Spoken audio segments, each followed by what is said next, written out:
महादेव ने तो उसका सर उसके धड़ से विलग किया था, फिर वो पुनः जीवित कैसे हो गया? ये क्या हो रहा है? अभी तक तो पिताश्री का क्रोध उसकी शक्ति बन रहा था, इसीलिए पुनर्जीवित हो रहा था ये। किंतु अब तो पिताश्री शांत हैं।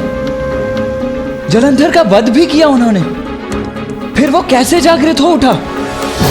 इसका तो यही अर्थ है कि मात्र पिताश्री का क्रोध ही उनकी शक्ति का स्रोत नहीं, कुछ और भी है जिससे बल पाकर जलंधर सुरक्षित है। और क्या हो सकता है जिससे बल मिल रहा है जलंधर को?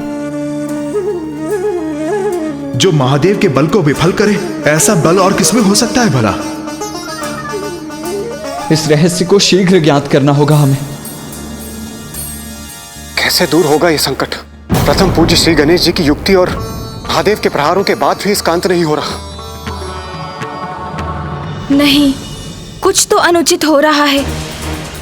ये संभव नहीं, मुझसे ही कुछ भूल हो रही है। कुछ तो है जिस पर ध्यान नहीं गया मेरा, किंतु क्या है वो रहस्य जो मैं भी नहीं देख पा रहा हूँ? कोई तो राह होगी, कोई तो समाधान होगा।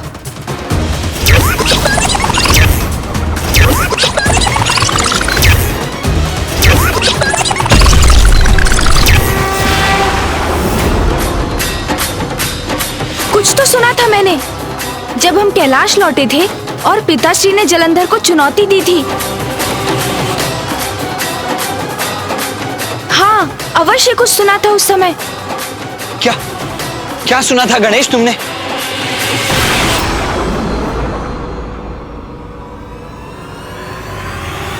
आपको कैलाश के निकटों शिव के समक्ष नहीं जाना है, क्योंकि एकमात्र शिव ही है जो आपका वध कर सकते हैं। इसलिए आपको सदैव कैलाश से दूर रहना है बजरंग। आपको कैलाश के निकटों शिव के समक्ष नहीं जाना है। जब तक तुम जीवित हो, मेरा कोई वध नहीं कर सकता। वृंदा वृंदा वृंदा वृंदा, वृंदा, तुम्हारे कहने का अर्थ है जलंधर की पत्नी वृंदा? हाँ मामा जी, जलंधर की पत्नी है वृंदा। उन्होंने उनसे कहा कि जब तक वो उनके साथ है, उनका कोई अहित नहीं हो सकता। ये नाम तो मेरे एक भक्त का है। मामा जी की भक्ति?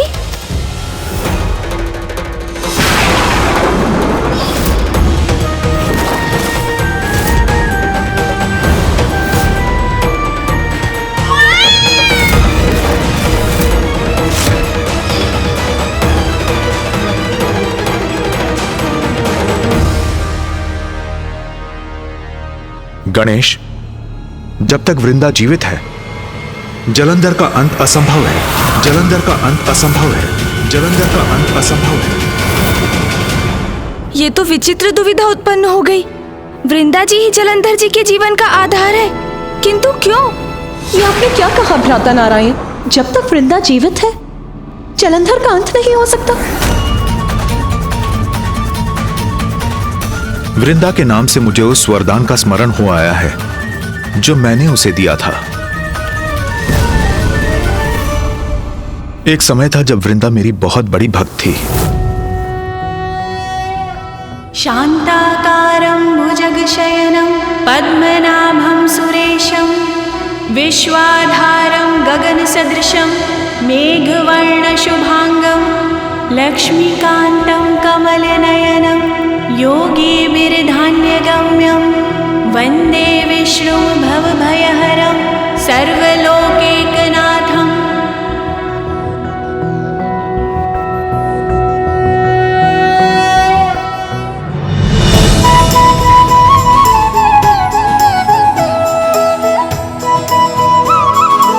तब मेरे प्रति वृंदा की अटूट श्रद्धा थी और वो मेरी ही भक्ति में डूबी रहती थी।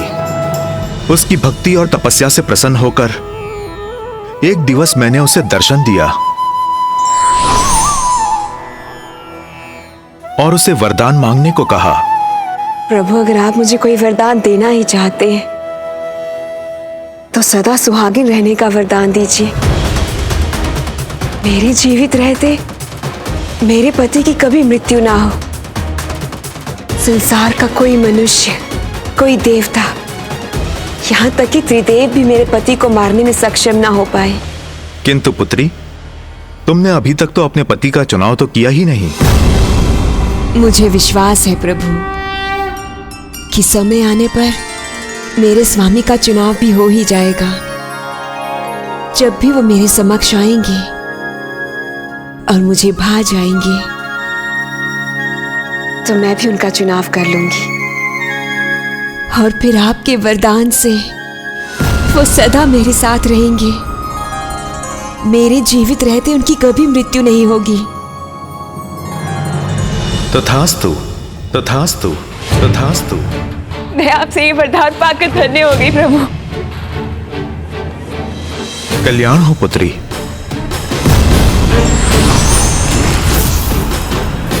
किंतु नियति को कुछ और ही स्वीकार था।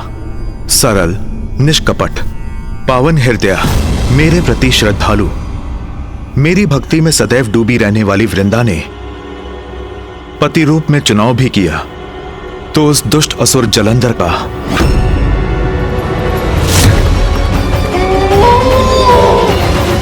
विश्वास ही नहीं होता। जलंधर की पत्नी वृंदा मामा जी की भक्त, कुछ स्पष्ट नहीं हो रहा है। जब तक वृंदा जीवित है जलंधर का अंत असंभव है। असंभव है मेरा अंत। मैंने सुना था तुम त्रिकालदर्शी हो, सब ज्ञात है तुम्हें, किंतु मिथ्या सुना था मैंने, सब मिथ्या है। अंततः मेरे वध के इतने व्यर्थ प्रयास नहीं करते तुम। अभी भी समझ जाओ शिव, समझ जाओ, शरणागत बन जाओ। मैं भगवान सर्वश्रेष्ठ जलंधर हूँ, मैं अमर हूँ। तुम कितने मूर्ख हो जलंधर, तुम अभी तक नहीं समझे कपट, कुटिलता और दुष्टता कभी भी अमर नहीं होते। उनका अंत तो होकर ही रहता है। अंत करोगे? असंभव को संभव बनाओगे, मिथ्या भगवान। मामा जी, आपकी भक्तिन सरल हृदय वृंदा और उस वृंदा में बहुत भेद है। जिससे हमारी भेंट हुई थी वो तो बहुत अभिमानी थी, विचित्र वस्त्र और आभूषण धारण किए थे उसने। आपकी भक्तिन में इतना बड़ा परिवर्तन कैसे संभव है मामा जी? कदाचित जलंधर की पत्नी कोई और वृंदा है। नहीं गणेश, वृंदा में आए परिवर्तन का कारण जलंधर ही है। वृंदा के साधारण पुजारिन रूप से, उसकी साधारण वेशभूषा से जलंधर उसकी ओर कभी आकर्षित नहीं होता, क्योंकि बुरे और बुराई को सादगी कभी नहीं भाती।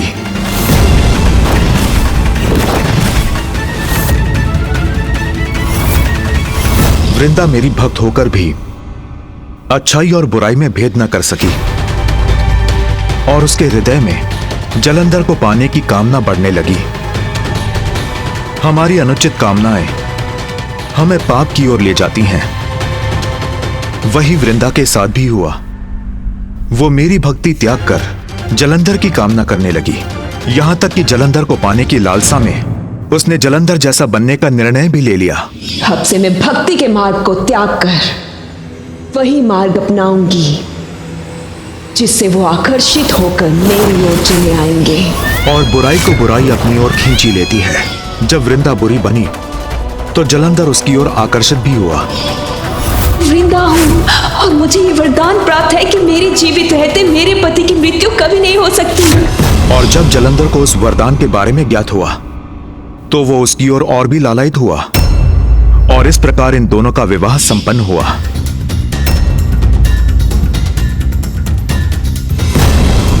गणेश, जब तक वृंदा जीवित है वो सदा सुहागन रहेगी।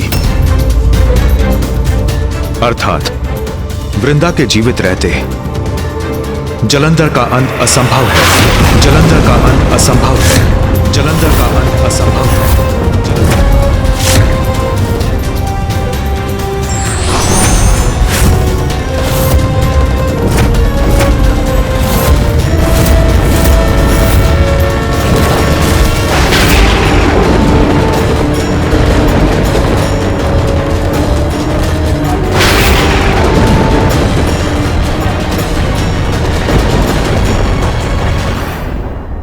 महादेव अपने चंद्रहास का वार कर रहे हैं, जो जलंधर का अंत करने में अवश्य सक्षम होगा।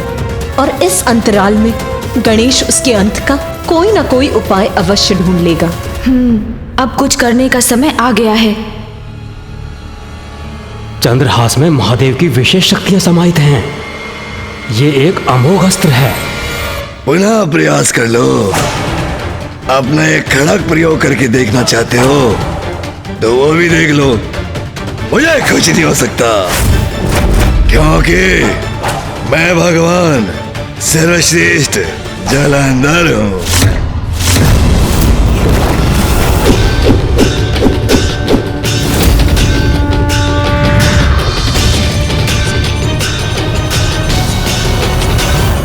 ये खड़क तो दिव्य प्रतीत होता है।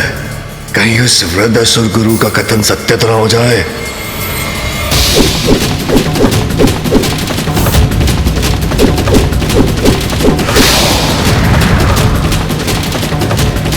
नहीं, कुछ नहीं होगा मुझे, कुछ नहीं हो सकता मुझे। स्वामी, महादेव के चंद्रहास के वार से तो कोई सुरक्षित नहीं रह सकता। वृंदा को प्राप्त हुआ नारायण का वरदान या महादेव का अस्त्र प्रहार, दोनों ही अकाट्य हैं। अब क्या होगा स्वामी?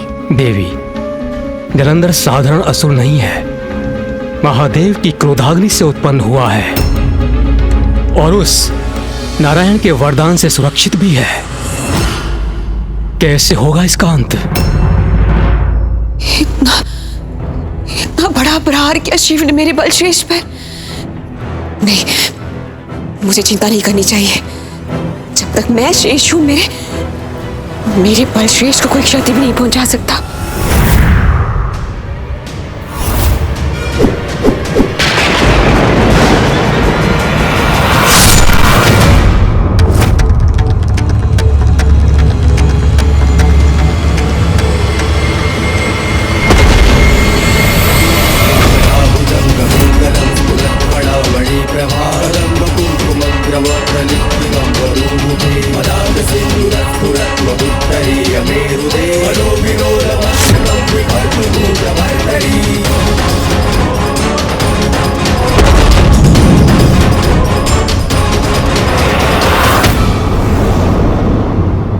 महादेव का चंद्रहास प्रहार कभी व्यर्थ नहीं हो सकता।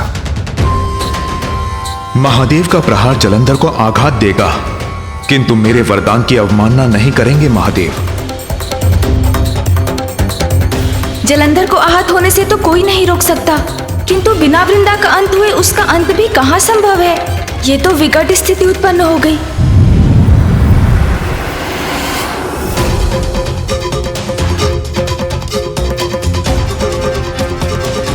महादेव ने चंद्रहास का प्रहार तो अवश्य किया है, किंतु जलंधर रूपी संकट को लेकर मेरा मन अब भी सशंकित है।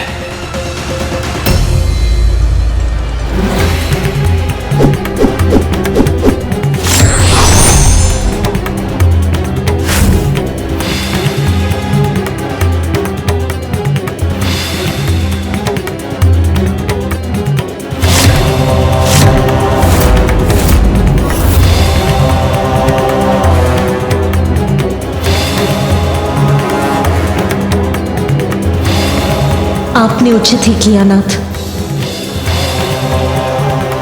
किंतु ये क्या देख रही हूं मैं? उमा अचंभित और चिंतित क्यों हो उठी?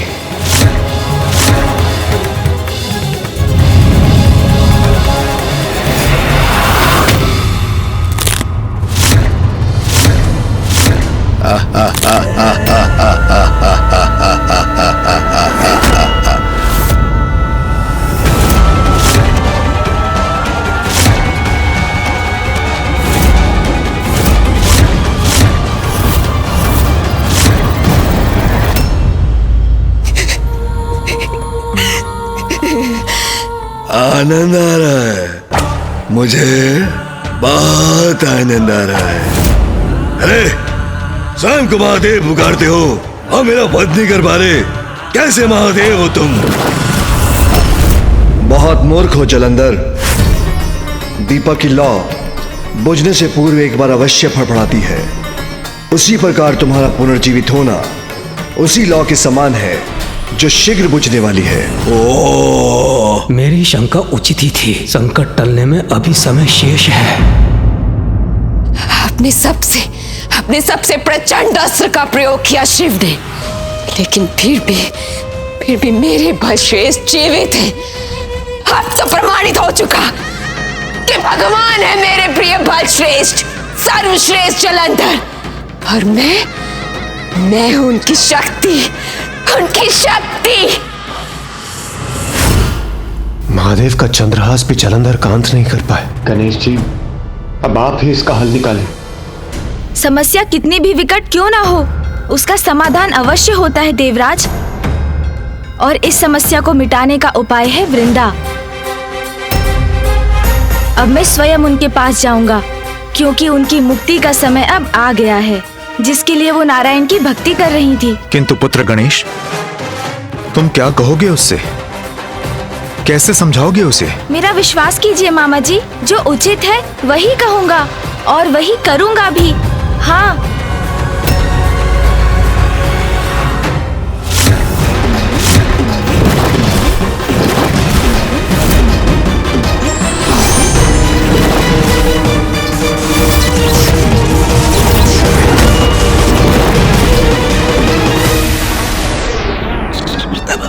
प्रभु, यदि आप वृंदा जी के साथ युद्ध करने जा रहे हैं तो कदाचित मुझे अपना कवच धारण कर लेना चाहिए था। कभी कभी जो कार्य शक्ति नहीं कर सकती, वो कार्य युक्ति से हो जाता है मूषक जी। और जहाँ अस्त्र निरर्थक हो जाते हैं, वहाँ शब्दों को अस्त्र बनाना पड़ता है। हाँ, इसलिए जो कार्य शांति पूर्वक हो सकता है, उसमें युद्ध कदाचित उचित नहीं। प्रभु, अभी तो हम ऋषि अगस्त्य के क्रोध से रक्षित हुए हैं, और अब आप मुझे शंका हो रही है। ये कैसे संकट में प्रवेश करवा रहे हैं मुझे? मूषक जी, संकट के भीतर नहीं, उसे दूर करने के लिए जा रहे हैं हम, जो हमारा कर्तव्य भी है। शंका दूर कीजिए और अपनी गति बढ़ाइए आप। जी प्रभु। कार्य जितना शीघ्र संपन्न हो, उतना ही उत्तम होता है मूषक जी। चलिए। जो आज्ञा प्रभु।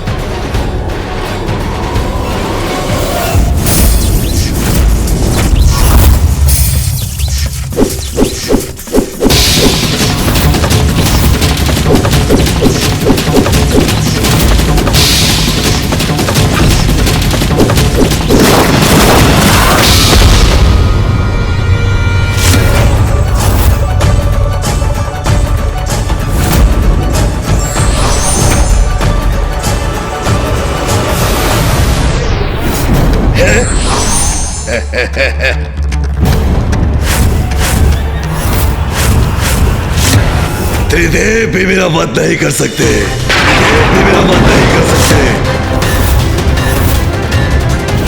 अमर हूं मैं, भगवान हूं मैं, अमर हूं मैं, भगवान हूं मैं, अमर हूं मैं, भगवान हूं मैं। बस, अब चिंता की कोई बात नहीं है। अब ये शिव चाहे कितनी भी बार मेरे बलश्रेष्ठ का वध क्यों ना कर ले, मेरे बलश्रेष्ठ पुनर्जीवित हो उठेंगे। फिर एक समय आएगा जब ये शिव अपनी पराजय स्वीकार करने के लिए विवश हो जाएगा। मुझे मेरे प्रिय बलश्रेष्ठ के लिए उनका प्रिय और स्वादिष्ट भोजन तैयार करना चाहिए। ये कभी भी विजयी होकर लौट सकते हैं।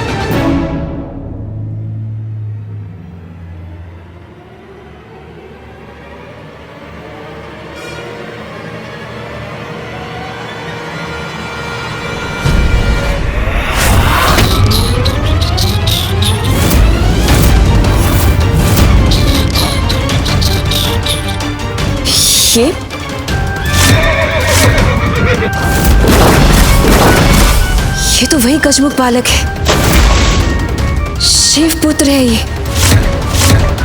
लेकिन ये यहाँ कैसे आया? क्या कर रहा है यहाँ पे?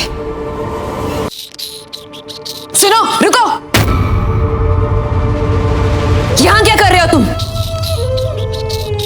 रुको। रुको तुम दोनों।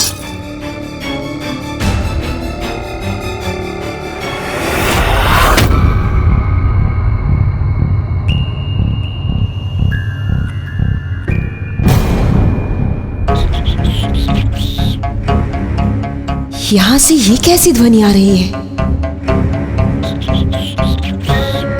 चौरे कर्म करने वाला छिपने का कितना भी प्रयास कर ले, अपने चिन्ह छोड़ता ही है।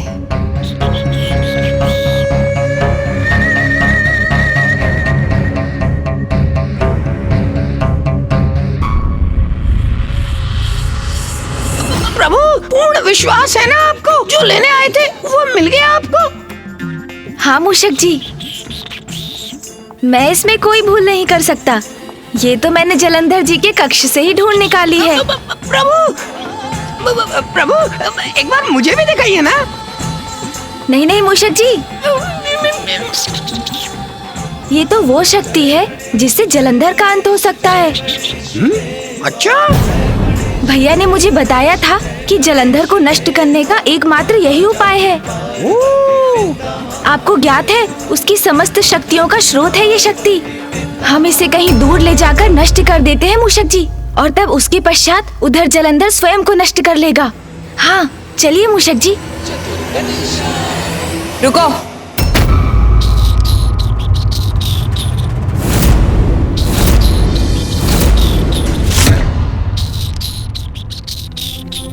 कौन सी शक्ति के बारे में बात कर रहे थे तुम दोनों? क्या लेके जा रहे हो यहाँ से? प्रभु, ये तो उचित नहीं हुआ। इन्होंने तो सब कुछ सुन लिया। अब क्या होगा? शक्ति? कैसी शक्ति? ये आप क्या कह रही हैं? मुझे तो कुछ भी ज्ञात नहीं। मुझे छलने का प्रयास मत करो, मैं सब सुन चुकी हूँ। दिखाओ मुझे वो शक्ति।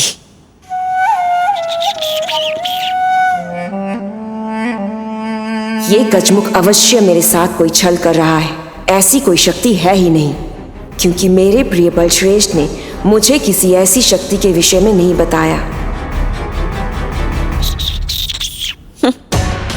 क्या दिखाओगे तुम?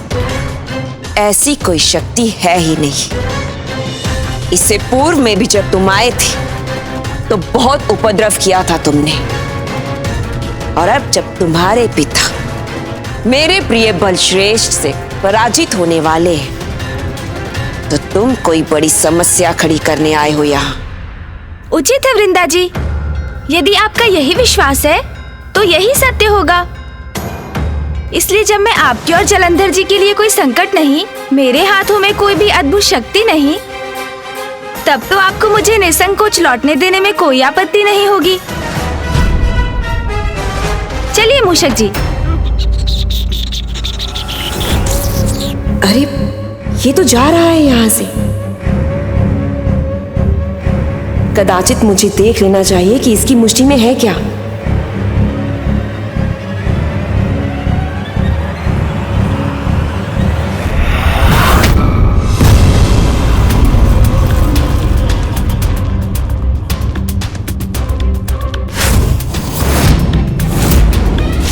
सब कुछ अस्त व्यस्त है।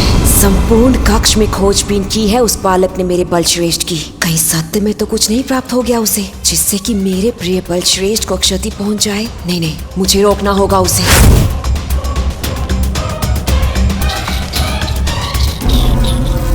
रुको, वो शक्ति मुझे दो। चलिए चलिए मूषक जी, शीघ्रता कीजिए।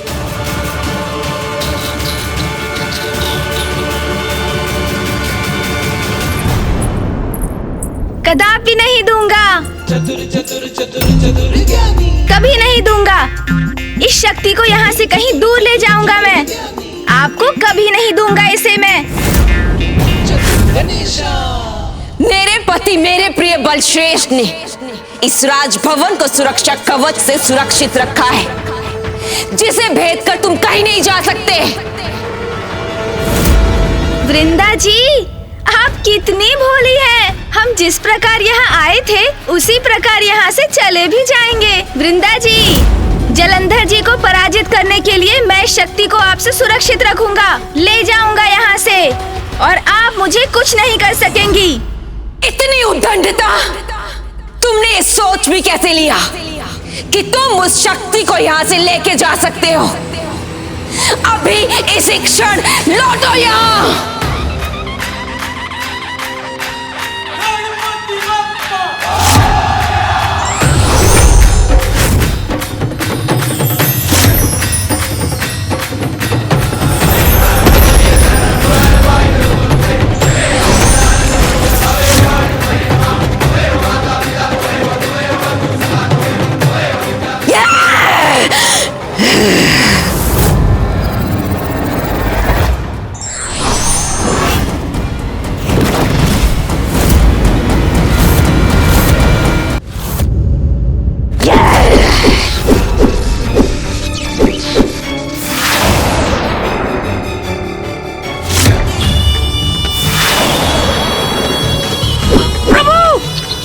मूषक जी संभालिए। वृंदा जी का क्रोध बढ़ता ही जा रहा है। प्रभु!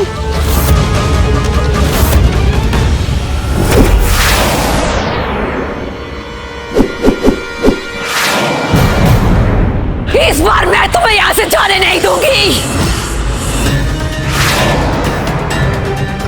प्रभु, हमें यहाँ से शीघ्र निकलना चाहिए। मूषक जी धीरज रखिए, धीरज।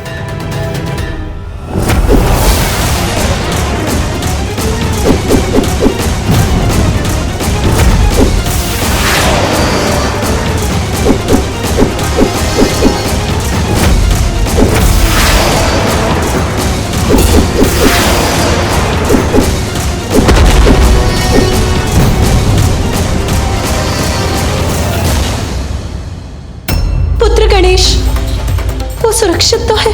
मैं इस प्रकार निष्क्रिय नहीं रह सकता। कदाचित गणेश को मेरी आवश्यकता है। मुझे उसके पास जाना ही होगा। रुको कार्तिकेय,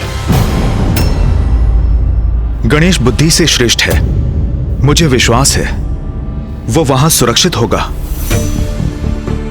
गणेश भली भांति जानता है कि वो क्या कर रहा है।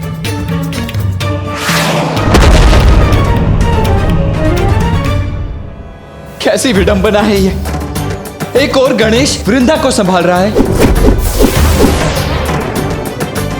और दूसरी ओर पिताश्री जलंधर से युद्ध कर रहे हैं, और मैं किसी की कोई सहायता नहीं कर पा रहा हूं।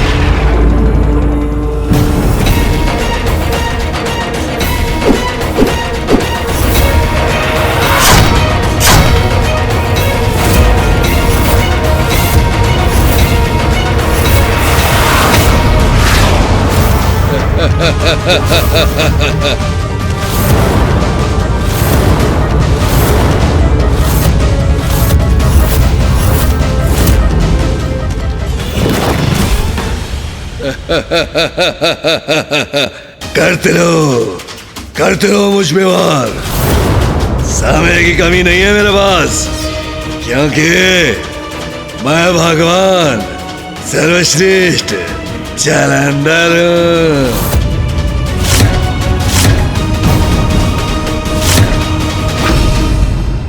रुको बालक, तुम्हारा अंत करूंगी मैं। प्रभु बचिए।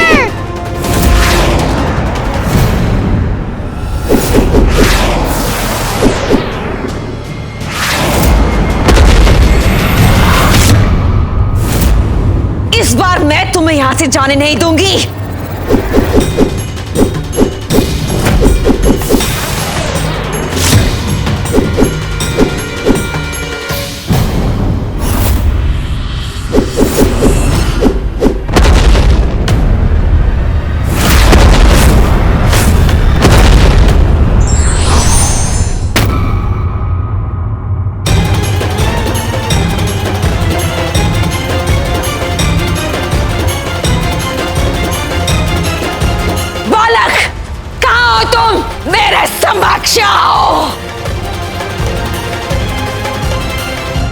इधर देखिए वृंदा जी, मैं तो यहाँ हूँ।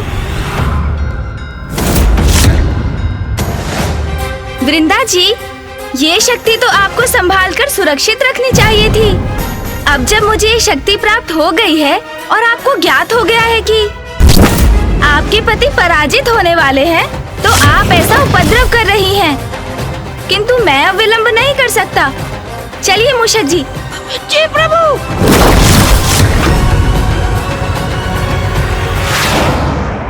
तुम कहीं भी चले जाओ गजमुख, किंतु मैं तुमसे वो शक्ति छीन कर ही रहूंगी और फिर तुमको नष्ट कर दूंगी मैं।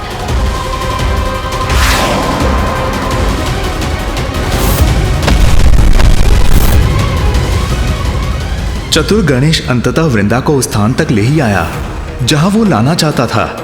अब देखना है कि वो कैसे जलंधर के अमृतत्व के वरदान को खंडित कर इस संकट को हरता है। मूषक जी, शीघ्रता कीजिए। जी प्रभु।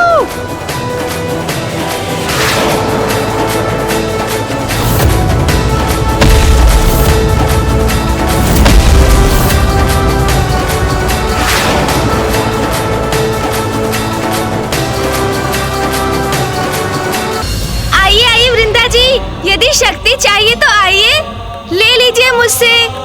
तुम कहीं भी चले जाओ गजमुख, किंतु मैं तुमसे वो शक्ति छीन कर ही रहूंगी। मूषक जी चलिए। जी प्रभु।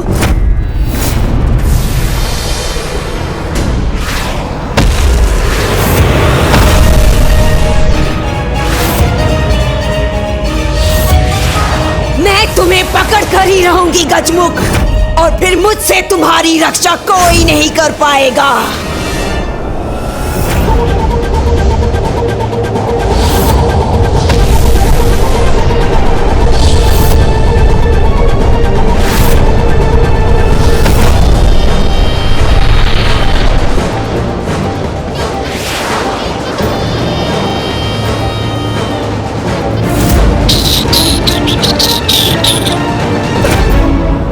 मूषक जी शीघ्रता कीजिए। आनंद आएगा, अपार आनंद आएगा। वहाँ तुम्हारे पिता को मेरे पति धूल धूसरित करेंगे। यहाँ मैं तुम्हें उचित पाठ सिखाऊंगी।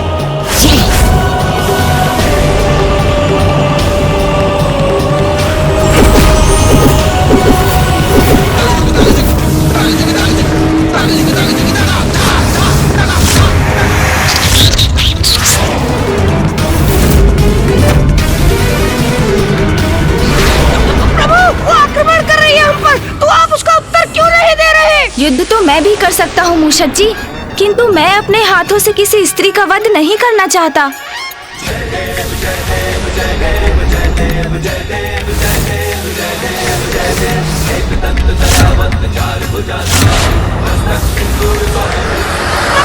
यदि आपको युद्ध नहीं करना तो हम इससे उलझे क्यों रहे हैं, और कहाँ जा रहे हैं हम? मूषक जी, आपके प्रश्नों की सूची तो कभी समाप्त ही नहीं होती। अभी आपकी जिज्ञासा शांत हो जाएगी जब हम वृंदा जी को उनके वास्तविक निवास तक पहुंचा देंगे। उन्हें उनके सत्य से पुनः परिचित करा देंगे। ओह, समझ गया प्रभु।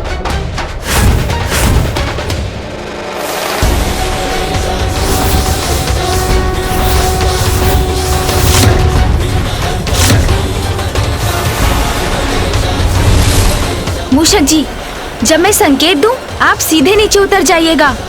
समझ गए ना? तो प्रभु, नीचे तो सागर है और मुझे तो तैरना ही नहीं आता। अब सागर में तो कूदना ही पड़ेगा, अन्यथा वृंदा जी की छोड़ी गई शक्ति आपको पल भर में भस्म कर देगी। मूषक जी, मुझ पर विश्वास रखिए और निसंकोच उतरिए। जी प्रभु।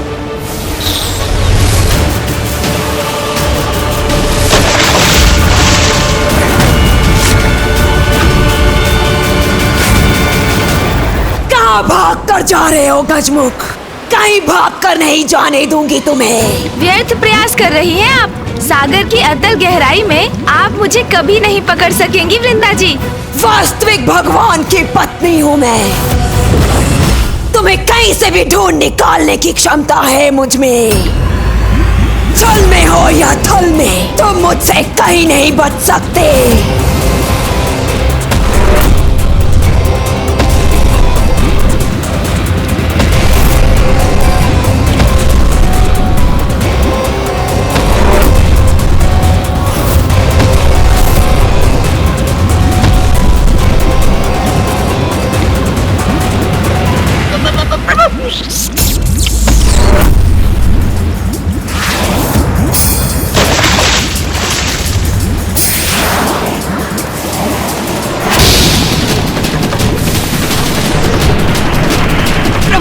देखिए, मैं तैरने में सक्षम हो गया हूँ।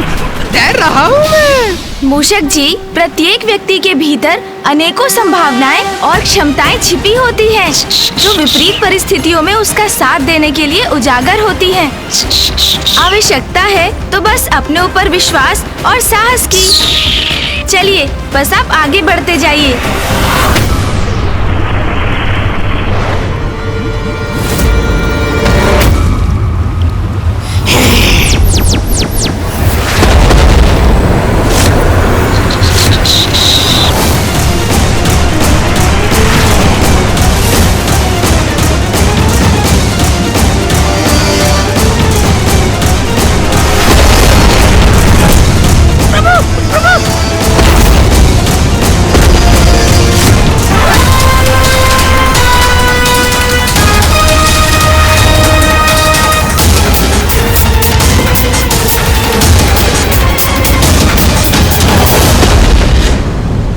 मैं वृंदा जी को कोई आघात नहीं दूंगा, किंतु सागर में बसे जीवन को भी आहत नहीं करने दूंगा। मूषक जी, पीछे मुड़िए। जी प्रभु।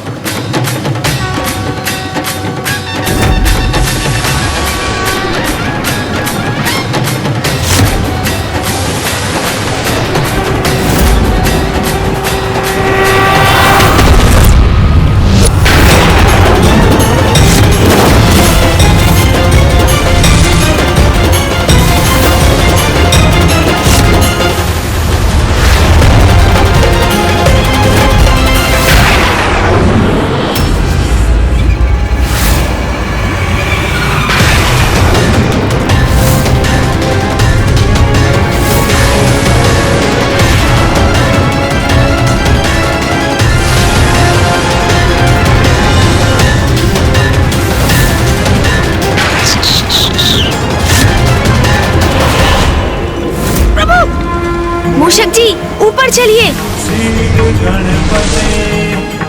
गणेशु वामाहुर्विप्रथमम् नारिते वक्रियते कीनारे महामार्गं भगवन् विक्रमरच।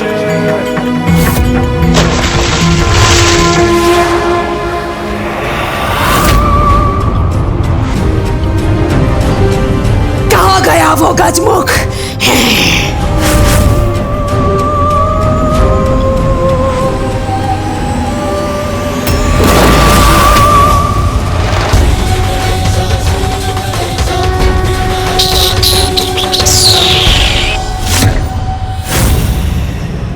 बस वृंदा जी, अब मैं अपने लक्ष्य से अधिक दूर नहीं, और जैसे ही मैं वहाँ पहुँचूंगा, मैं इस शक्ति को नष्ट कर दूंगा और फिर उधर जलंधर का वध हो जाएगा। जब तुम प्रथम बार मेरे कैलाश में आए थे, तब से तुम्हारे कारण विनाश ही हुआ है। कंटक की भांति चुभ रहे हो तुम मेरे नेत्रों में। बस किंतु आज तुमसे वो शक्ति छीनकर तुम्हें ताड़ना देने का आनंद प्राप्त करूंगी मैं।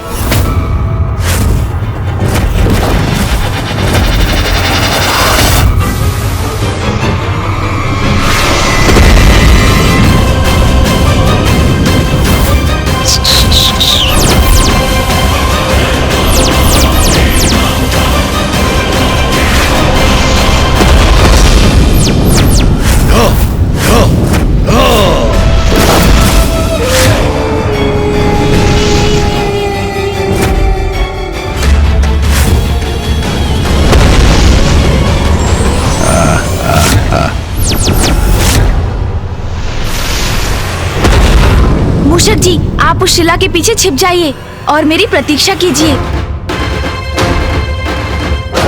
जी प्रभु।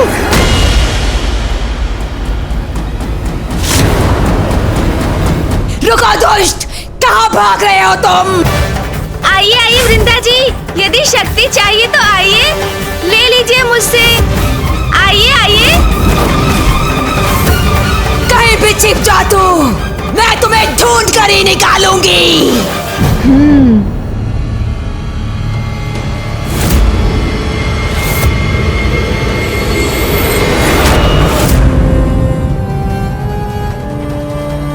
तो उस खंडहर की तरफ जा रहा है ये।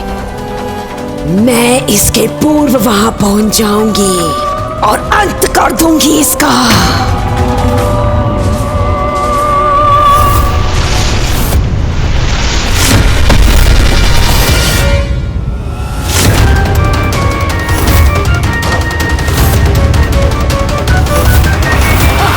अरे आप आ गई? पकड़े गए ना गजमुख। मैंने तुमसे पहले ही कहा था कि मुझसे बचकर कहीं नहीं जा सकोगे तुम। आज इस जीर्ण शीर्ण मंदिर के अवशेष साक्षी बनेंगे मेरे द्वारा तुम्हें उचित पाठ सिखाने में। पाठ तो कोई अवश्य सीखेगा यहाँ, किंतु वो कौन होगा ये तो अभी ज्ञात हो जाएगा वृंदा जी।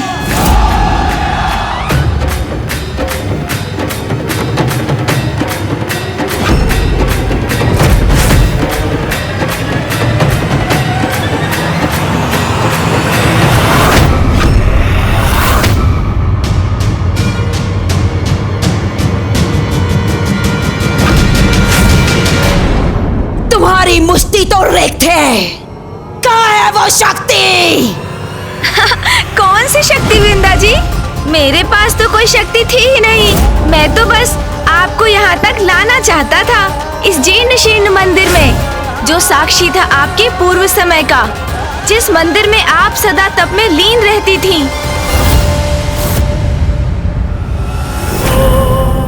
मैं और इस मंदिर में रहती थी? असंभव। सून जी तनिक सहायता कीजिए। वक्रतुंड महाकाय सूर्यकोटि समप्रभ निर्विघ्नं कुरु मे देव सर्वकार्येषु सर्वदा। दिन्ता दिन्ता दिन्ता दिन्ता दिन्ता दिन्ता दिन्ता दिन्ता दिन्ता दिन्ता शान्ताकारं भुजगशयनं पद्मनाभं सुरेशं ये स्थान तो परिचित सा लग रहा है। वर्णं शुभांगं लक्ष्मीकान्तं कमलनयनं योगिहृदध्यानगम्यं। मैं इस स्थान से भली भांति परिचित हूँ।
स्मरण कीजिए वृंदा जी, आप क्या थी और अब क्या हो गई हैं? स्मरण कीजिए अपनी सरलता, अपनी पवित्रता को। और अब देखिए कितनी बुराइयों को आपने अपना लिया है। बुरी संगति का कैसा कुप्रभाव हुआ है आप पर। एक पावन हृदय प्रभु भक्त से एक कुटिल कपटी आसुरी बन गई हैं आप। मात्र एक अनुचित कामना व्यक्ति को ऐसे अंधकार कूप में धकेल सकती है जिसमें आप पहुंच गई हैं वृंदा जी। जलंधर को पाने के लिए आपने अपने इष्ट, संसार के पालनहार प्रभु नारायण को भुला दिया। भक्ति के गंगा समान पावन प्रवाह को तेज कर आपने दुष्टता से अपने जीवन को दूषित कर दिया। जिसे मैंने अपने पति रूप में चुना, उसे अपनी ओर आकर्षित भी न कर सकी मैं, तो क्या लाभ है ऐसी विष्णु भक्ति का। अब से मैं भक्ति के मार्ग को त्याग कर वही मार्ग अपनाऊंगी जिससे वो आकर्षित होकर मेरी ओर चले आएंगे। भक्त ने भक्ति त्याग दी, किंतु भगवान ने उसका साथ नहीं छोड़ा वृंदा जी। आपको आपकी भक्ति के फलस्वरूप प्रभु नारायण से प्राप्त हुआ वरदान ही उस दुष्ट जलंधर का कवच बना हुआ है। वो दुष्ट जो संसार से भगवान का अस्तित्व ही मिटा देना चाहता है, जो पापी होने पर भी जगत का भगवान बनना चाहता है। हाँ वृंदा जी, स्मरण कीजिए आप श्री हरि नारायण की महाभक्त हैं।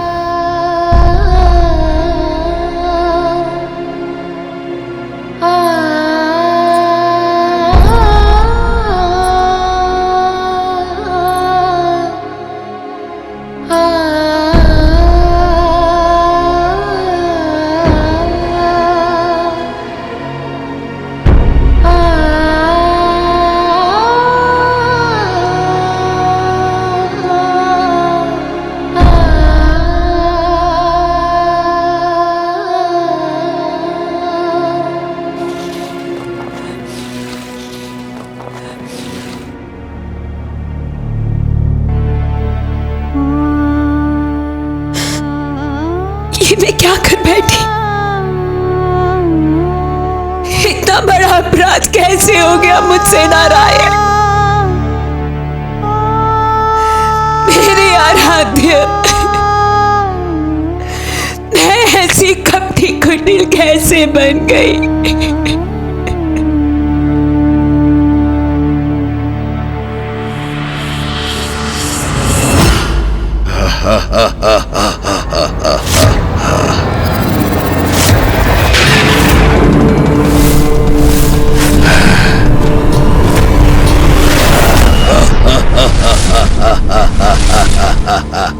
विफल हो चुका है तुम्हारा चंद्रहास का प्रहार। फिर भी वार करना चाहते हो तो कर लो, किंतु मुझे कुछ नहीं हो सकता।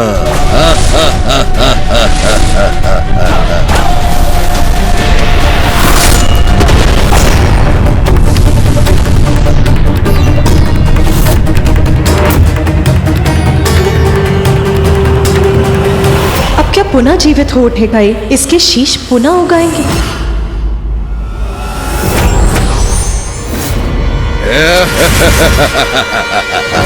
मैं पुनः वापस आ गया। अरे ये क्या हुआ? तुमने अपना चंद्रहास क्यों लौटा लिया? पुनः वार करो, चलो एक बार पुनः वार करो मुझ पे। मुझे इस क्रीड़ा में बहुत आनंद आ रहा है।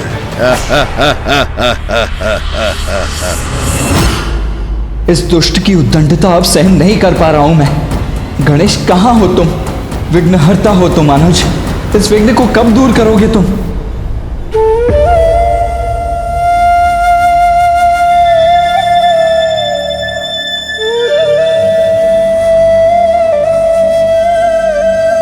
वृंदा जी, एक अनुचित निर्णय ने आपको इतना गिरा दिया, किंतु भगवान आपको नहीं भूले। आप प्रभु नारायण की प्रिय भक्त थीं और सदैव रहेंगी।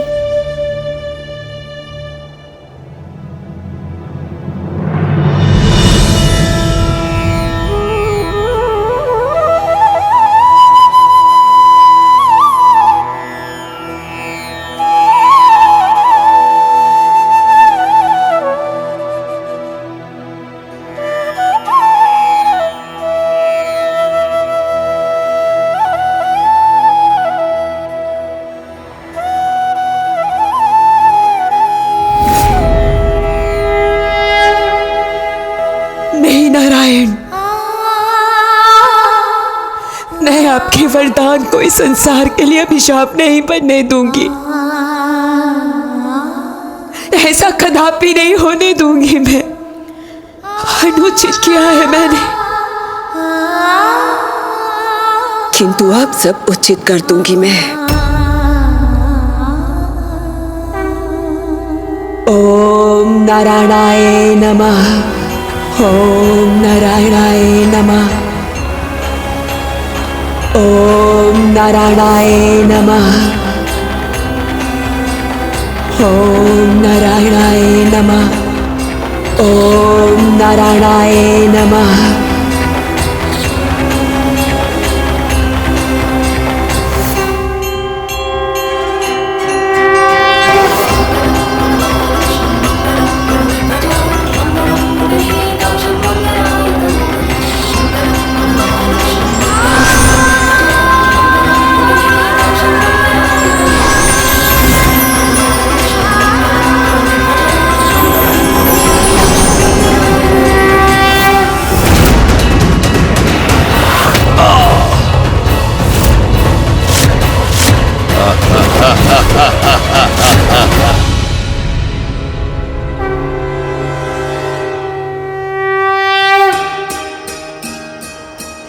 इतने वर्षों में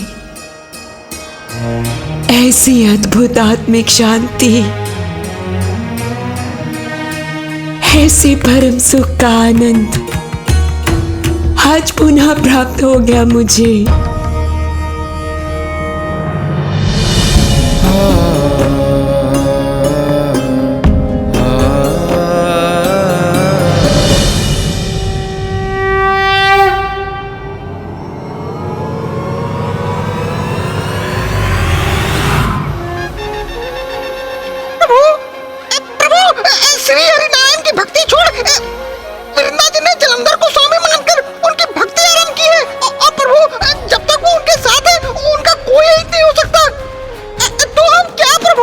मूषक जी, अब वृंदा जी अपनी भूल समझ चुकी हैं, किंतु अब प्रश्न ये उत्पन्न होता है कि क्या अब भी वृंदा जी जलंधर के पक्ष में होंगी, उनके अमरत्व का कारण बनेंगी? ये तो अब उन्हें ही निश्चय करना होगा, क्योंकि एक वही है जो जलंधर और उनकी शक्ति को तोड़ सकती है। इसके अतिरिक्त अन्य कोई मार्ग नहीं मूषक जी।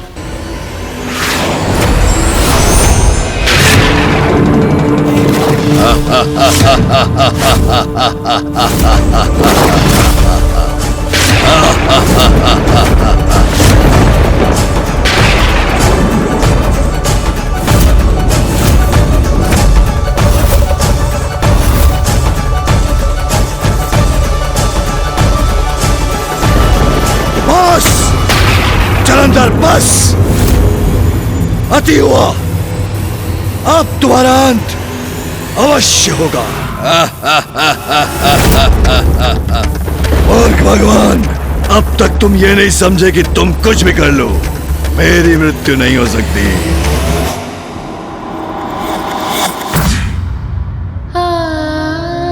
प्रभु, अगर आप मुझे कोई वरदान देना ही चाहते हैं तो सदा सुहागिन रहने का वरदान दीजिए। मेरे जीवित रहते मेरे पति की कभी मृत्यु ना हो। तथास्तु।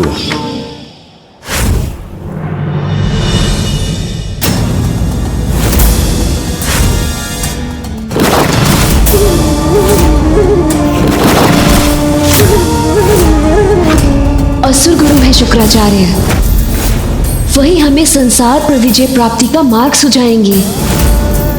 इन सभी देवताओं को ऐसा पाठ सिखाइए जो ये कभी भुला ना सके। मुझे ये वरदान प्राप्त है कि मेरे जीवित रहते मेरे पति की मृत्यु कभी नहीं हो सकती, अर्थात मेरे जीवित रहते तुम्हारी मृत्यु कभी नहीं हो सकती जलंधर, अर्थात मेरे जीवित रहते तुम्हारी मृत्यु कभी नहीं हो सकती जलंधर। मुझे ये वरदान प्राप्त है कि मेरे जीवित रहते मेरे पति की मृत्यु कभी नहीं हो सकती। नहीं नारायण, मैं आपके वरदान को इस संसार के लिए अभिशाप नहीं बनने दूंगी।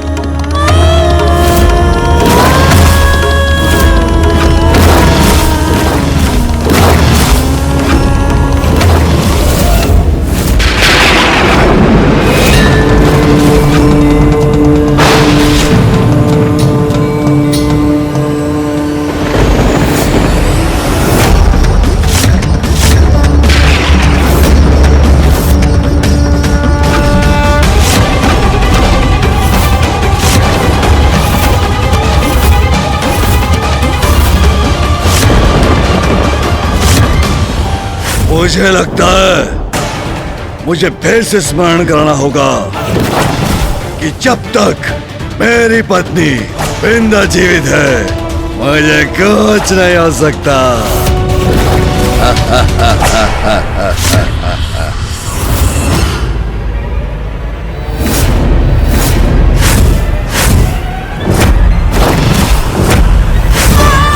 बुरी संगति का कैसा कुप्रभाव हुआ है आप पर? हम दोनों साथ मिलकर समस्त संसार पर अनंत काल तक राज करेंगे। वो दुष्ट जो संसार से भगवान का अस्तित्व ही मिटा देना चाहता है। सर्वश्रेष्ठ जलंधर, भगवान जलंधर हूं मैं, या तुम्हें तो क्या किसी को भी शिव का नाम लेने की अनुमति नहीं। जो पापी होने पर भी जगत का भगवान बनना चाहता है। अपने सभी पापों का प्रायश्चित करूंगी मैं।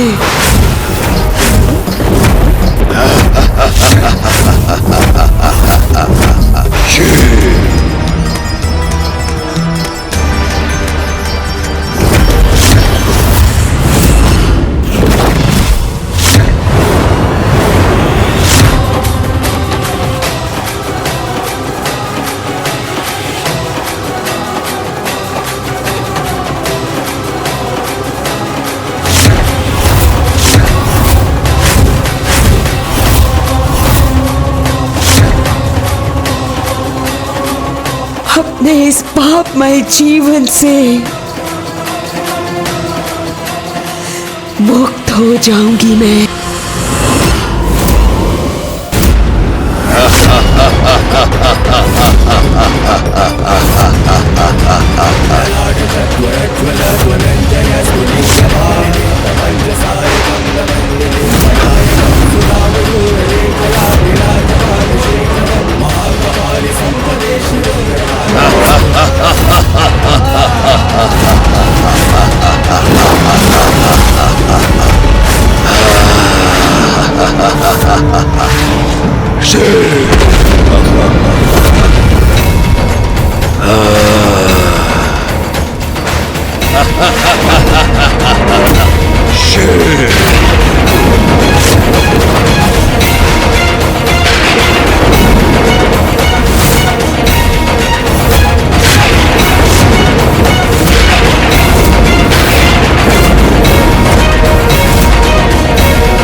कुछ नहीं हो सकता मुझे।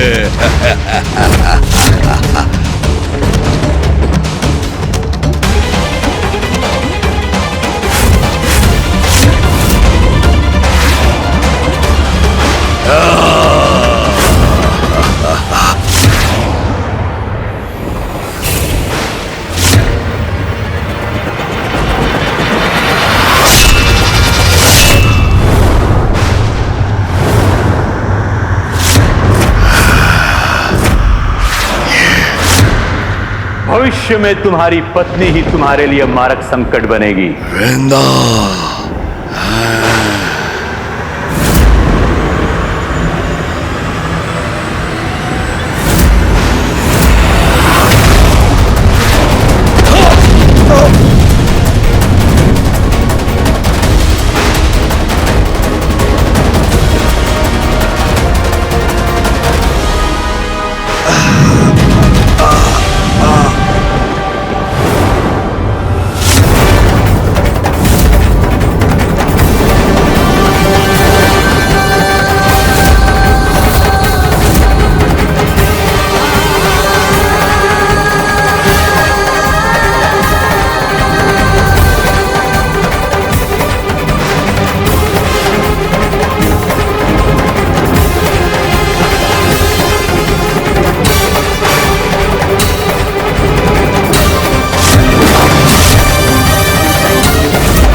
रुकिए मूषक जी, युद्ध समाप्त हुआ।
सत्य विघ्न हरता है गणेश जी के वचन। मेरे कर्म, मेरे पाप कर्म मेरे और इस संसार के लिए विघ्न बन गए थे, लेकिन गणेश जी ने मुझे उचित मार्ग पर लाकर, मुझे सत्य कर्म के मार्ग पर लाकर उस विघ्न को दूर कर दिया, मुक्ति दिलाई उन्होंने मुझे। आप महान हैं गणेश जी। अब देवी वृंदा को प्रभु नारायण के चरणों में स्थान प्राप्त होगा। नारायण बहुत दयालु हैं। भक्त उन्हें भले ही भूल जाएं, किंतु वो अपने भक्तों को कभी नहीं भूलते। उनकी दया दृष्टि तो सदैव अपने भक्तों पर बनी रहती है। ज्ञात नहीं मेरे पापों के बाद प्रभु नारायण मुझे स्वीकार करेंगे या नहीं।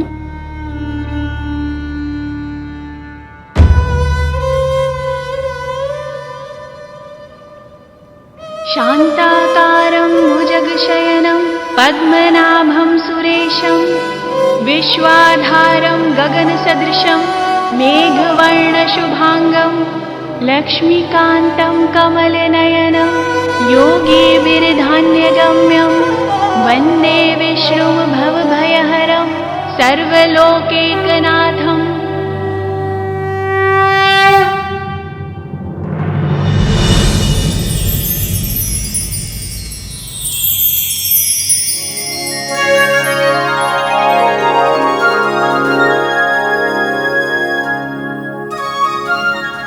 आपके दर्शन पाकर मैं कृतार्थ हो गई प्रभु।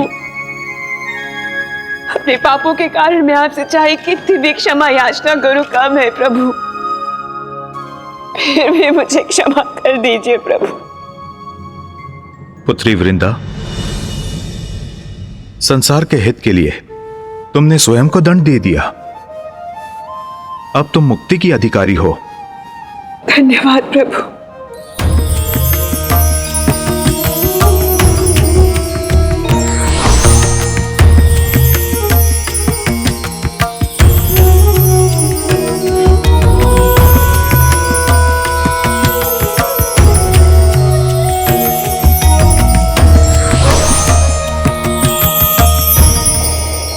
क्षमाशील हैं, महान है नारायण। आपको शत शत नमन मामा जी। मूषक जी चलिए अब शीघ्रता कीजिए, हमें शीघ्र कैलाश पहुंचना चाहिए। जी प्रभु।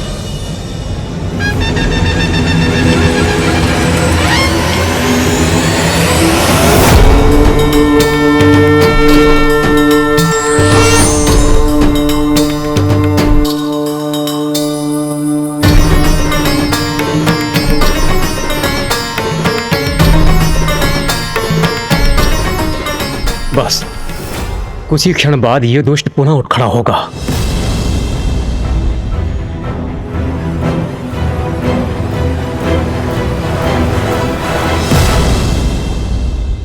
आप सभी इतने चिंतित क्यों हैं?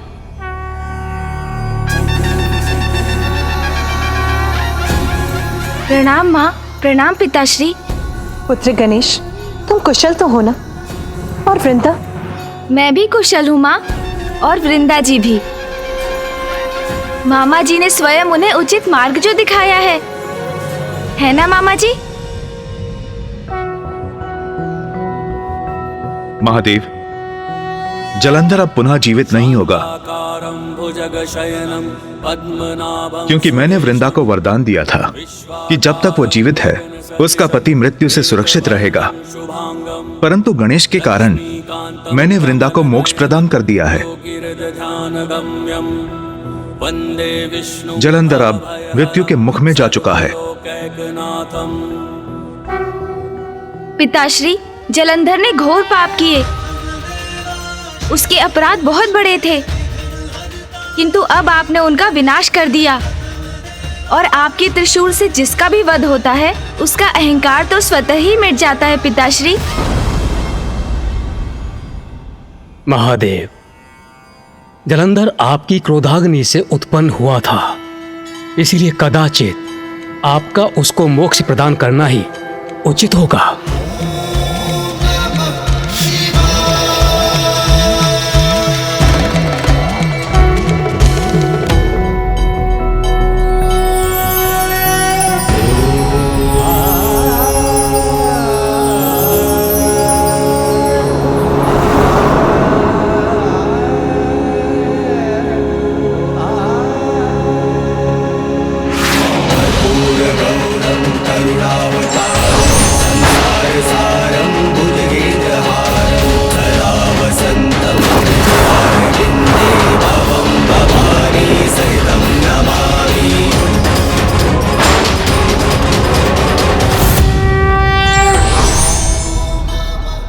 महादेव,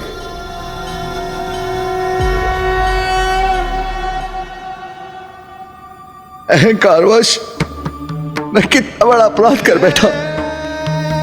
मैं आपसे ही उत्पन्न हुआ और आपको ही नहीं पहचान सका, आपके दिव्य स्वरूप में न देख सका, आपको आपके नाम से संबोधित करता रहा। ये न समझ सका कि देवाधिदेव है आप, परम ब्रह्मा महादेव है आप, जगत पिता है आप। आपसे श्रद्धा करने की मूर्खता करता रहा, किंतु आप तो दया निधान है प्रभु। इतना होने के बाद भी आपने मुझे अपने दर्शन दिए। मैं कृतार्थ हुआ प्रभु। तुम मेरी क्रोधाग्नि से उत्पन्न हुए हो जलंधर, इसलिए उसके अंधकार का प्रभाव भी था तुम पर, जो बढ़ता ही गया। तुम तो स्वयं को भगवान घोषित कर चुके थे, मति भ्रष्ट हो चुकी थी तुम्हारी, इसलिए तुमने अपनी भूल स्वीकार नहीं की और तुम्हारा विनाश हुआ।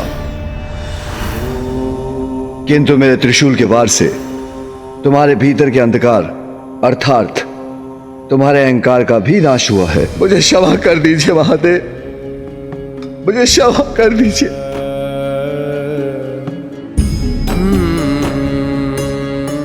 मैं कुमार कार्तिकेय और गणेश जी से भी क्षमा याचना करता हूं प्रभु।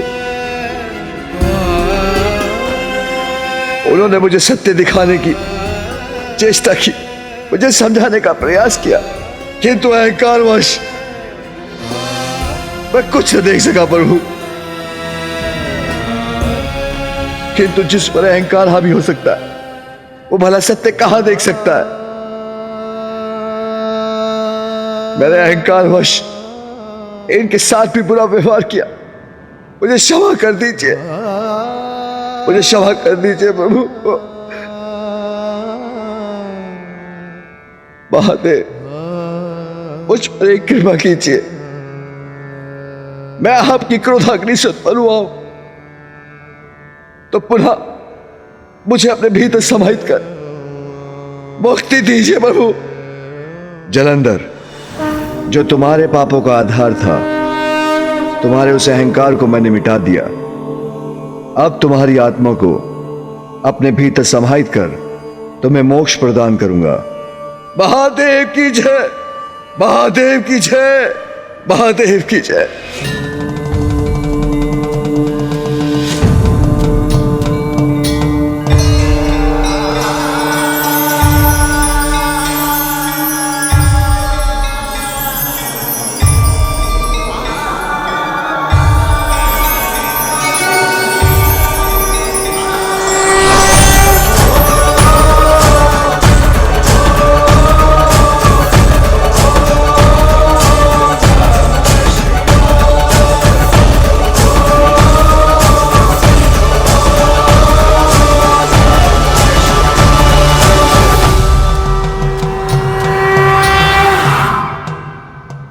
महादेव, आपको कोटि कोटि धन्यवाद।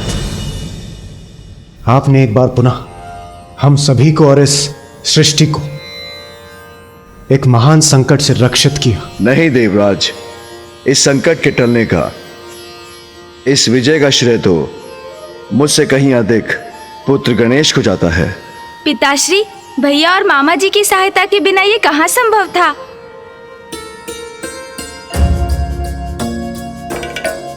और देवराज इंद्र के साथ अन्य देवताओं ने भी हमारी योजना में पूर्ण सहयोग दिया था।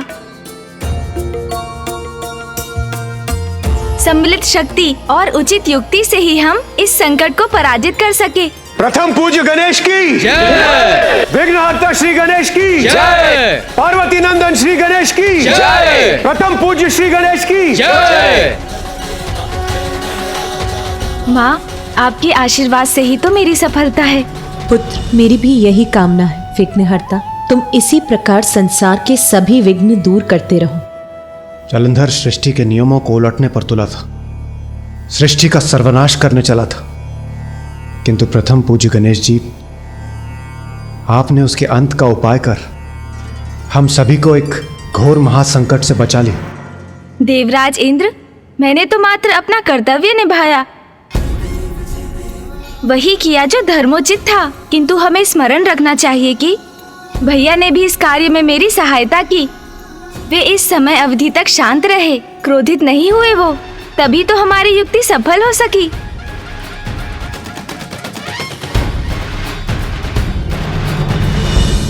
हाँ अनुज, उचित कह रहे हो, किंतु स्मरण रहे, कदाचित मेरा क्रोध अब न जागृत हो जाए।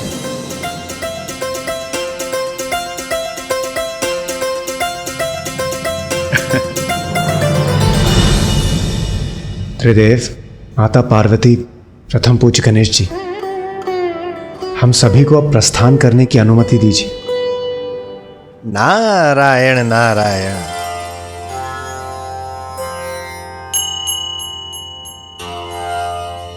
प्रणाम ऋषिवर। प्रणाम देवर्षि। प्रणाम।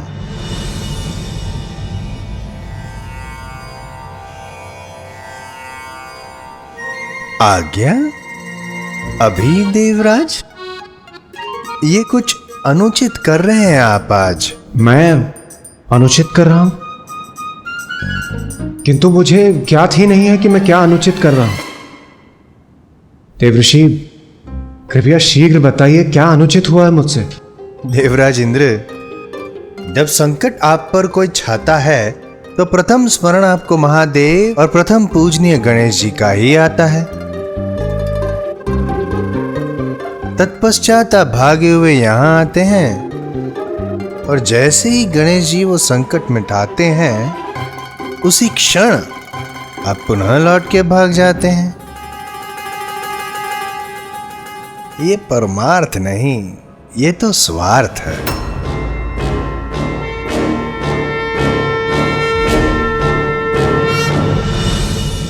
देवर्षि नारद, सभी देवता यहाँ उपस्थित थे, परंतु आप बताइए, इस संकट काल में आप कहां थे?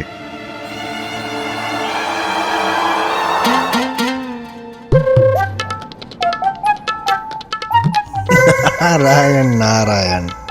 प्रभु, मुझे इस बात का था ज्ञात कि गणेश जी उस असुर के मिटा देंगे सारे ही उत्पात।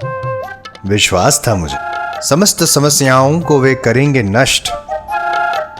इसी कारण अन्य कार्यों में मैं था व्यस्त। व्यस्त? अच्छा, तो बताइए देवर्षि, किस कार्य में व्यस्त थे आप? अति महत्वपूर्ण कार्य था महादेव। हमारे विघ्न हरते हैं जो सदैव, उनकी उचित हो अर्चना, इसीलिए उनकी स्तुति की मैं कर रहा था रचना। देवर्षि, मेरी स्तुति?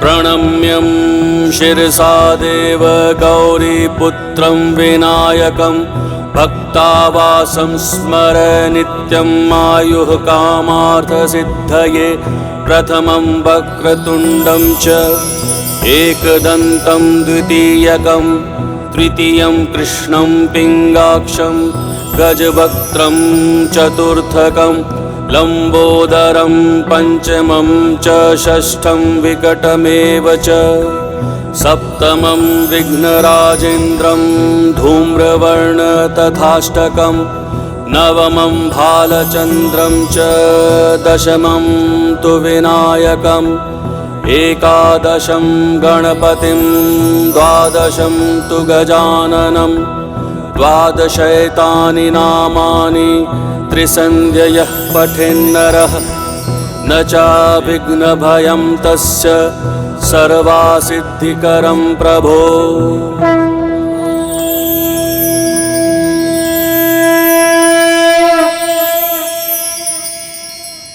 अद्भुत, अति सुंदर देवर्षि, मुझे आनंद आया। मैं अति प्रसन्न हुआ। ये स्तुति जिसमें मेरे 12 नाम हैं, संकटनाशम गणेश स्तोत्रम के नाम से विख्यात होगी। और जो भी भक्त मेरे लिए ये स्तुति गाकर मेरी पूजा करेगा, मैं उसे सभी विघ्नों से मुक्त कर उसके सभी दुखों का नाश करूंगा।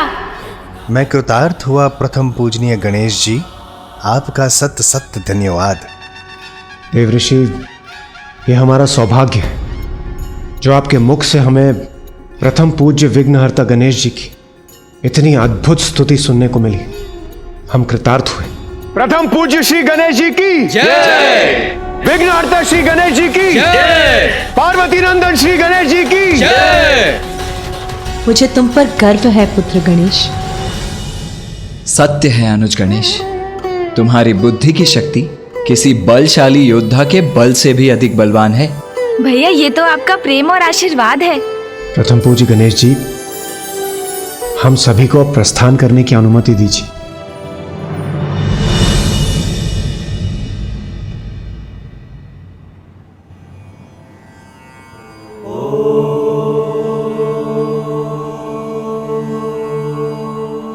प्रणाम पिताश्री।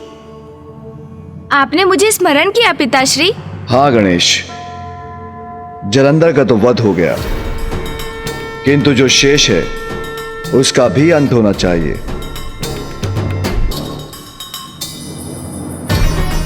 पुत्र, जलंधर के द्वारा रचित इस कैलाश का कहां कोई औचित्य है? मैं आपकी आज्ञा समझ गया पिताश्री।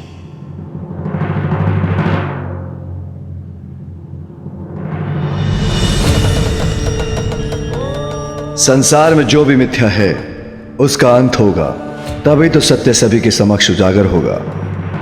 कोई कितना भी बड़ा भ्रम उत्पन्न कर दे, किंतु सत्य तो सत्य है। और सत्य यही है कि समस्त ब्रह्मांड में महादेव एक ही हैं और एक ही है उनका कैलाश।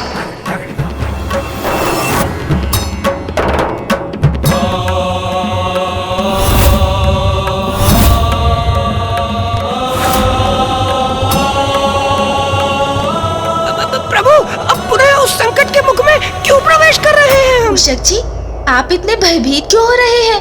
अरे प्रभु, कैसे बोल सकते हैं आप उस भयंकर स्थान को जहां मेरे ऊपर आक्रमण हुआ था?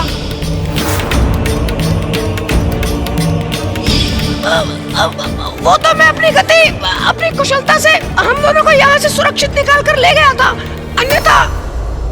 मुझे ज्ञात है मूषक जी, किंतु अब तो देवी वृंदा को मुक्ति भी मिल चुकी है, इसीलिए अब चिंता का कोई कारण ही नहीं। उचित है प्रभु, किंतु ऐसे स्थान पर लौट कर जाने की क्या आवश्यकता है? उस मिथ्या कैलाश को नष्ट करने मूषक जी। ओ, जो आज्ञा प्रभु। शुभ कार्य में तो तनिक भी विलंब उचित नहीं। मैं आपको अति शीघ्र वहां पहुंचाऊंगा।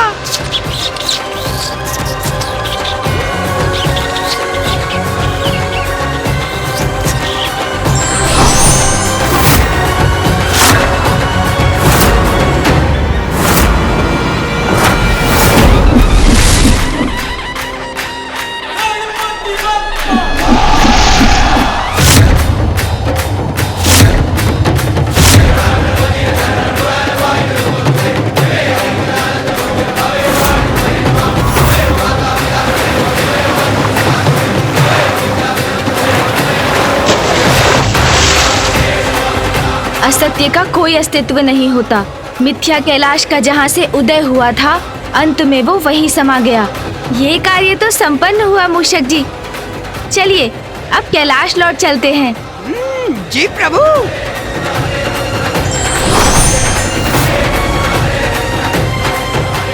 अब कभी कोई मिथ्या कैलाश का निर्माण करने का दुस्साहस कदापि नहीं करेगा।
कितना भव्य, कितना सुंदर दृश्य है।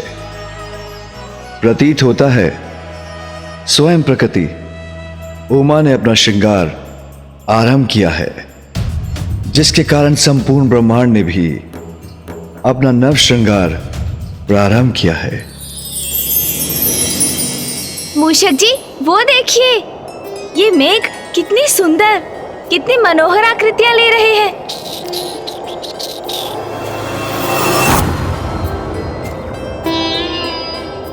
हाँ प्रभु, और संपूर्ण वातावरण में इतनी मनमोहक सुगंध भी छाई हुई है। हाँ मूषक जी, ये सुगंध इन सभी नवीन पुष्पों की ही है।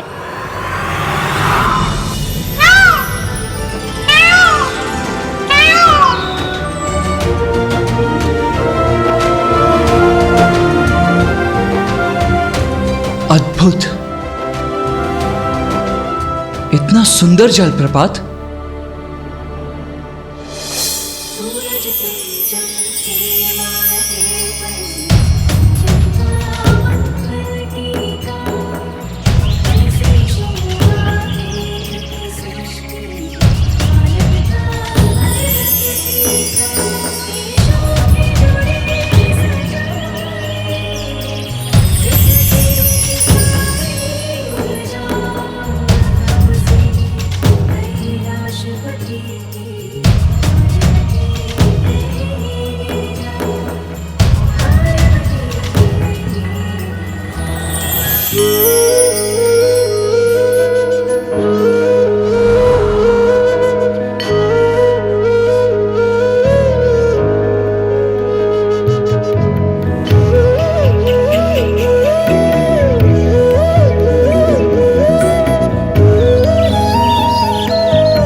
इतना सुंदर, इतना सजीव, इतना गुंजायमान हो गया है जैसे प्रकृति ने स्वयं अपना श्रृंगार किया हो।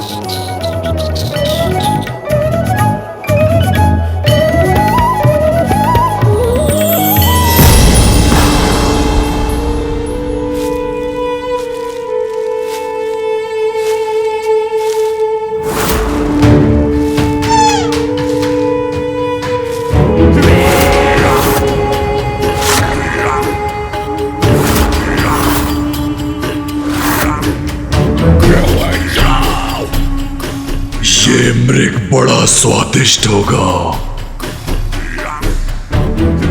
बहुत आनंद आएगा इसका आहार करने में।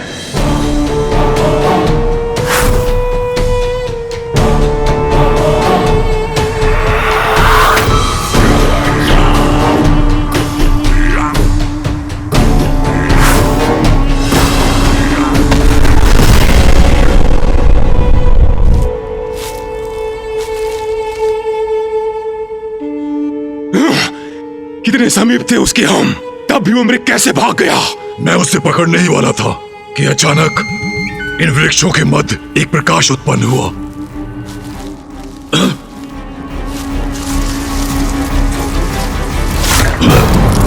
पुनः वही प्रकाश।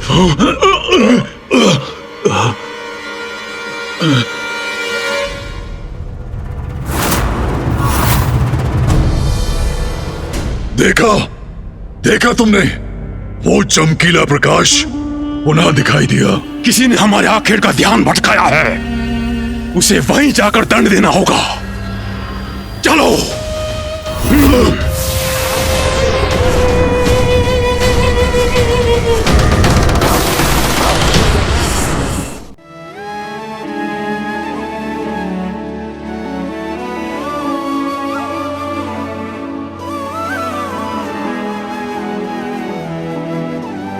अब मैं स्वयं स्वामी के लिए ये फल लेकर जाती हूँ।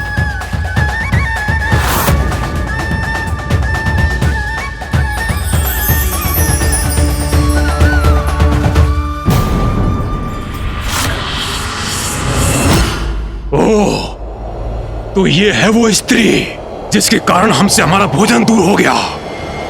अब तो इनसे अवश्य ही भेंट करनी होगी।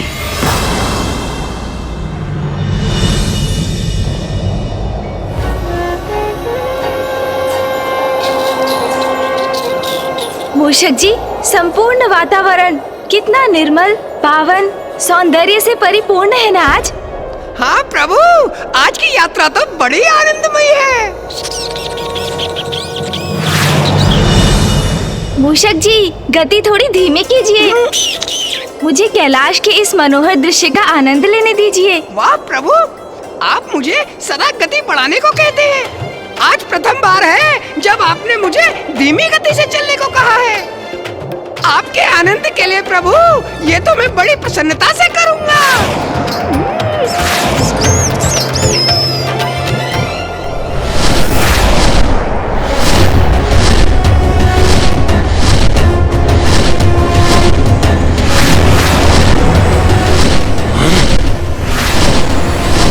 वो आकाश में क्या था? कुछ नहीं, मात्र एक मेघ है। कोई पक्षी होगा।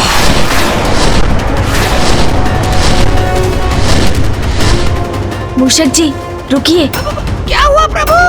आप मुझे रोक क्यों रहे हैं? कुछ विचित्र सा आभास क्यों हो रहा है मुझे?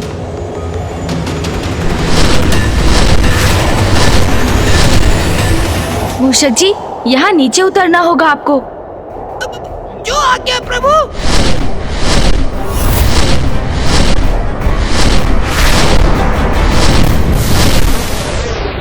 पुनः मुझे आभास हुआ। प्रभु, हम कहाँ जा रहे हैं? मूषक जी, वहाँ कैलाश के सिरे पर उस वृक्ष पर कुछ बेर दिखाई दिए मुझे। चलिए ना, माँ के लिए कुछ बेर तोड़ कर ले चलते हैं। उचित है प्रभु।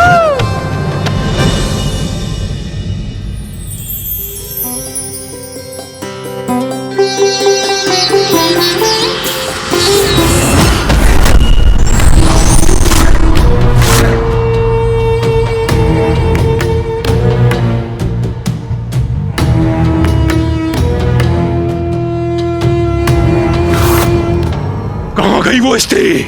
मुझे तो यहाँ कोई दिखाई नहीं दे रहा। कौन स्त्री?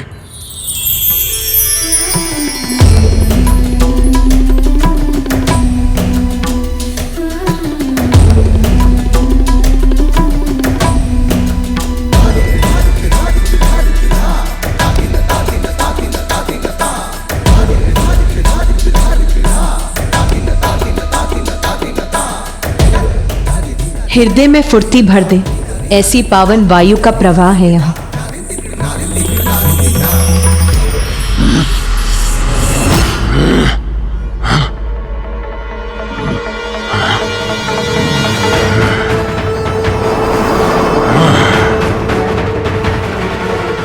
अद्भुत।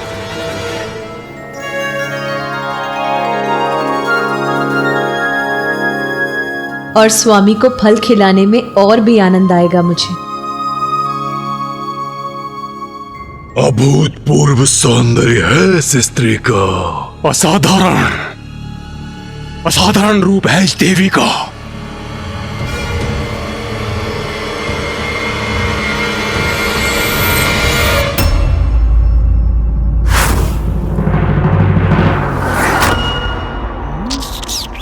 मूषक जी, माँ ये बेर पाकर प्रसन्न हो जाएंगी। मैं उन्हें अभी देकर आता हूँ। उचित है प्रभु। अद्भुत है इसका सौंदर्य। नेत्र नहीं हट रहे हैं इस देवी से।